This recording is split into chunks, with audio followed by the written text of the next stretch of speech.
Já parou para pensar sobre o que define um jogo?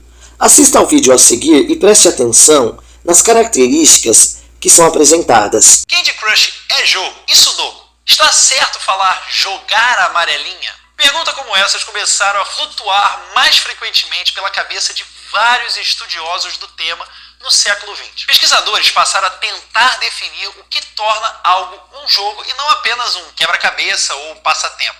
No caso aqui, estamos usando a palavra passatempo não como um sinônimo de hobby, e sim como algo sem muitas regras e que serve literalmente para passar o tempo. Vamos descobrir então o que essa galera já falou e entender melhor o que faz algo ser considerado um jogo do De Quem é a Vez explica.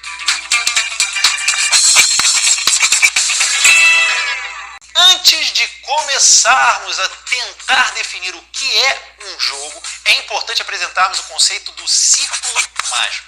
Esse termo foi cunhado pelo historiador holandês Johan Huizinga no livro Homo Ludens, de 1938. A ideia é que quando resolvemos jogar algo, criamos uma espécie de ambiente especial durante um determinado período de tempo, governado por regras específicas que todos os participantes precisam concordar em seguir. Ou seja, antes de mais nada, um jogo tem que ser uma atividade voluntária. Pense no mundo real. Se eu pego uma bola com a mão, não tem problema algum, certo? Mas me transporta junto com ela para o círculo mágico de um jogo de futebol. A menos que eu tenha um papel específico nesse jogo, no caso de um goleiro, eu terei cometido uma falta por ter colocado a mão na bola. Porém, se eu mudar o círculo mágico para um jogo de basquete, continua tudo ok, desde que eu fique quicando a bola, caso queira andar com ela. No mundo imaginário e temporário do círculo mágico, as regras do jogo são consideradas como uma descrição correta e adequada da realidade, apoiada pelo comum acordo com os jogadores. Às vezes acontece do mundo real invadir o círculo mágico e vice-versa. Há quem termine uma jogatina muito irritado com o outro participante, simplesmente porque perdeu para ele. Esse transbordamento para fora do círculo mágico, embora não ideal, pode acontecer. Eu, inclusive, demorei muito para ficar mais confortável com jogos de blefe, porque eu sempre achei que se eu mentisse descaradamente neles, jamais voltaria a ser visto como uma pessoa confiável no mundo real. Pelo círculo mágico ter fronteiras imperfeitas, podemos identificar certos comportamentos de jogadores. Eles vão desde aqueles que querem vencer a qualquer custo, até os que querem manter o jogo envolvente para todos, tentando administrar o tecido social que está por trás daquilo, mesmo que isso lhes cause uma derrota no fim. O melhor exemplo disso são os pais que perdem para os filhos quando eles são muito pequenos, por acreditarem que isso irá lhes deixar felizes e estimulá-los a jogar mais vezes. Essa definição que apresentamos aqui de quase 100 anos atrás é importante porque é bem aceita no mundo acadêmico e serve de base para ajudar a definir com muito mais clareza o que é um jogo. Porém, saindo um pouco do tal círculo mágico, um embate que vem ocorrendo desde a década de 1980 é a respeito dos jogos versus narrativas. E isso passou a pipocar principalmente quando os jogos digitais começaram a aparecer e ficar populares. Parecia haver uma necessidade grande em diferenciá-los da indústria de entretenimento dominante, a do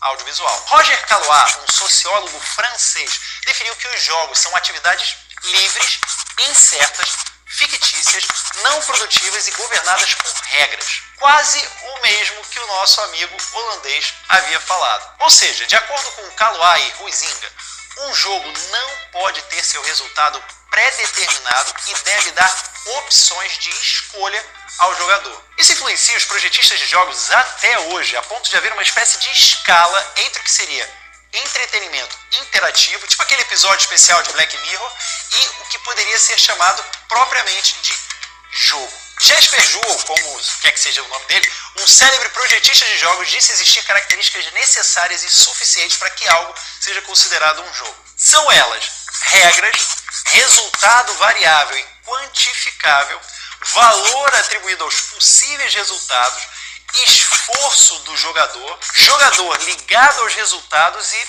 consequências negociáveis. Meu intuito não é esmiuçar cada item dessa lista, mas resolvi apresentá-la para que vocês possam entender que Jesper Juhl tenta separar o conceito de jogo do de narrativa. Isso significa que, na visão dele e de outros teóricos da ludologia, a história é secundária para definir um jogo como tal. Não iremos entrar nesse debate polêmico, até porque essa é uma discussão que perdura sem uma conclusão. Mas, se tem uma coisa que muitos concordam, é que um jogo precisa ser divertido. Uma das pessoas que assina embaixo disso é meu xará, Rafael Costa.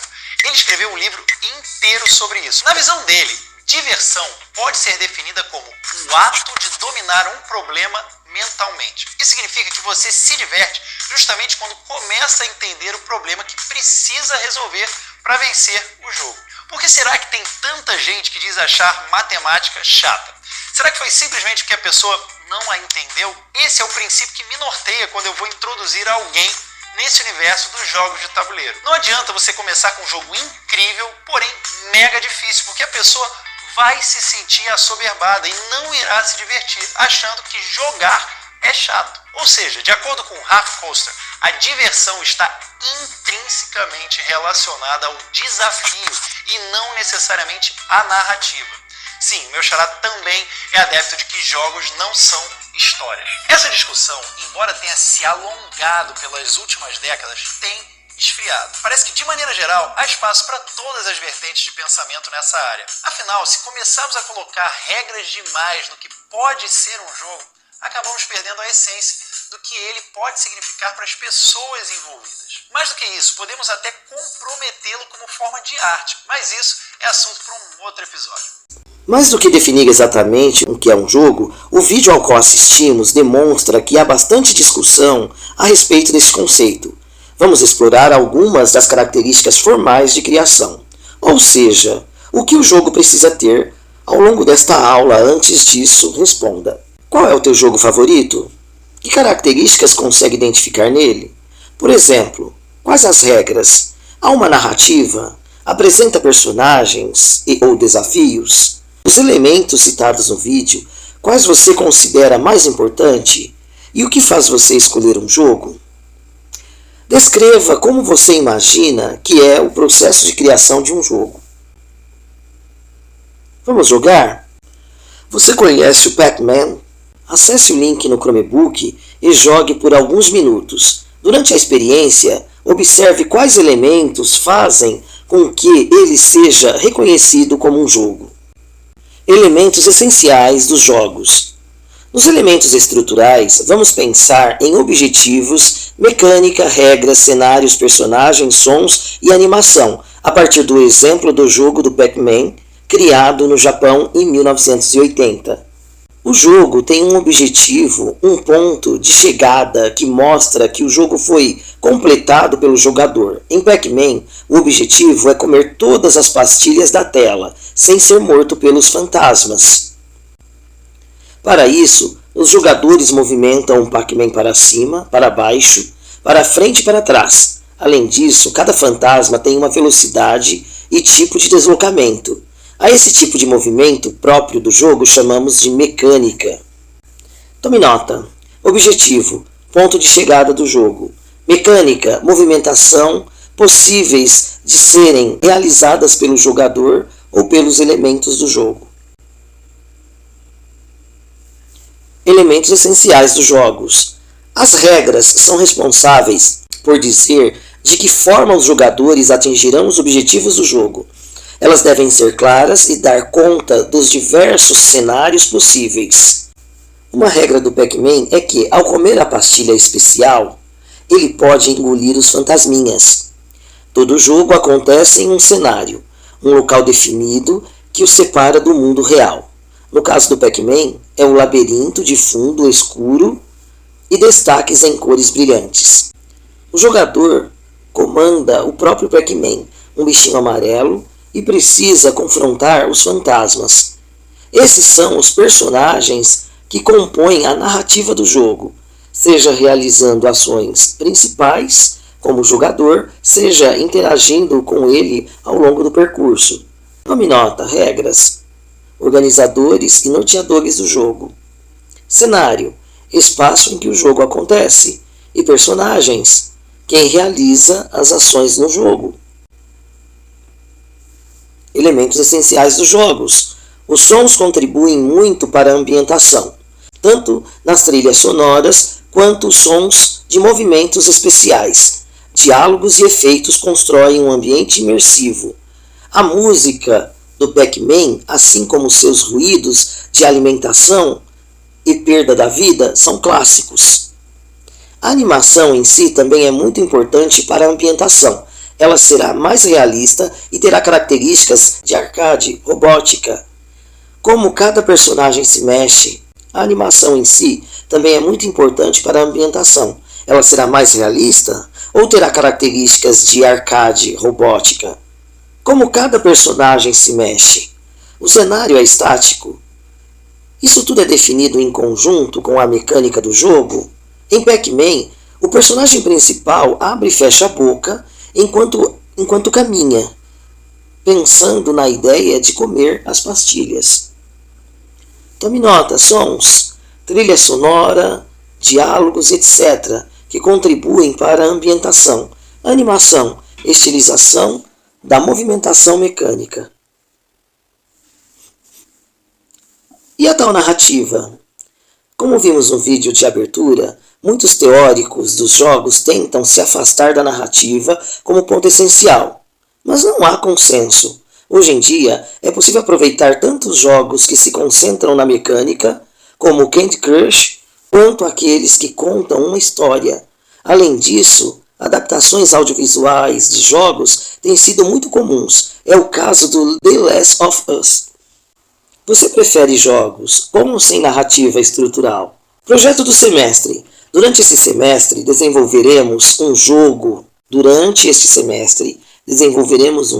na plataforma online Construct 3, que permite desenvolver jogos simples de maneira fácil, pois não é necessário saber programar para criar os jogos. Vamos conhecer a cara da plataforma?